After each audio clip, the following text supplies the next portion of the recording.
Muling maghahain ng diplomatic protest ang Pilipinas kontra China ayon sa Armed Forces of the Philippines. Alamin kung bakit sa balita ni Miko Agustin. Miko! Pinag-aaralan na ng Armed Forces of the Philippines sa paghahain ng panibagong diplomatic protest kontra China.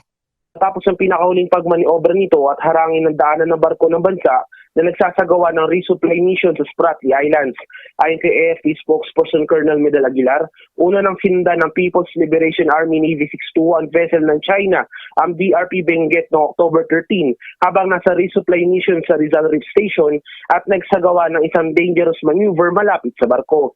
Nakipag-ugnayan na ang AFP sa Department of Foreign Affairs upang ayusin ang mga detalye ng protesta kasama na ang opisyal na report ng AFP tungkol sa nangyaring insidente. Sinabi naman ni Aguilar na naging matagumpay ang resupply mission ng BRP Benguet na nagtapos noong Lunes.